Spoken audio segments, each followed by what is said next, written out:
بهت قول میدم این خوشمزه ترین شیرینی نسکافه‌ایه که تو عمرت میخوری.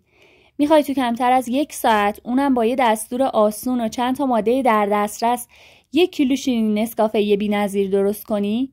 اگه میخوای شیرینی نسکافه‌ایت نرم و خوش عطر و خوش رنگ باشه، تا آخر این ویدیو رو حتما ببین. 200 گرم کره‌ای رو که از نیم ساعت قبل از یخچال خارج کردین و توی دمای محیط کره‌تون نرم شده، داخل یه ظرف بریزید. 1 پیمانه پودر قند اضافه کنید، نصف پیمانه روغن مایع بریزید و نصف قاشق غذاخوری بیکینگ پودر اضافه کنید. حالا 2 عدد تخم مرغ سایز متوسط یا 3 عدد تخم مرغ سایز کوچیک رو بشکنید.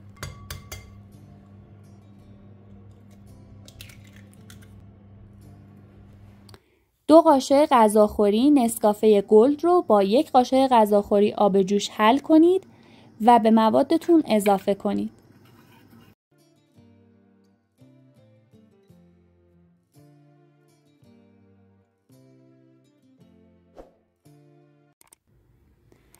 حالا با چنگال موادتون رو یک دست کنید.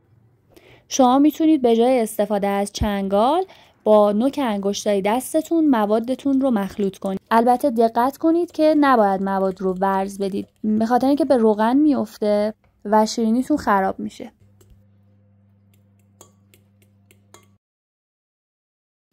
میتونید در آخر 10 ثانیه موادتون رو با همزن بزنید تا یک دست بشه. حالا 4 پیمانه آردی رو که از قبل الک کردین کم کم توی 4-5 مرحله به موادتون اضافه کنید و با نوک انگشتان دستتون مخلوط کنید. تو این مرحله خیلی مهمه که موادتون رو اصلا نباید ورز بدید، فقط با نوک انگشتان دستتون مواد رو مخلوط کنید، چون اگه ورز بدید خمیرتون به روغن میفته و شیرینیتون کیفیت خوبی نداره. حتما حواستون باشه که آرد رو کم کم توی چند مرحله اضافه کنید که خمیرتون سفت نشه. و از طرف دیگه اضافه کردن تدریجی آرد باعث میشه که یه شیرینی نرم و خوشبافت داشته باشید و میزان جذب رطوبت آرد هم ممکنه متفاوت باشه. پس حتما به این نکته دقت کنید.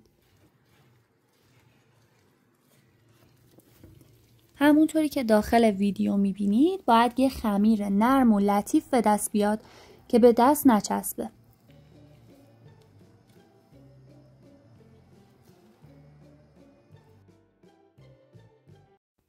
من از ماسوره آچاری استفاده کردم، ولی شما میتونید از هر نوع ماسوره دیگه و هر مدل دیگه استفاده کنید. برای راحتی کار خودتون بهتره که از قیف پارچه‌ای استفاده کنید که موقع پایپ کردن کار باهاش راحت تره و احتمال پاره شدن قیف پلاستیکی رو نداره. بهتره که خمیرتون رو روی کاغذهای نسوز پایپ کنید. برای پخت شیرینی کاغذ روغنی نسوز گزینه بهتریه. البته شما میتونید از همون کاغذ روغنی معمولی هم استفاده کنید.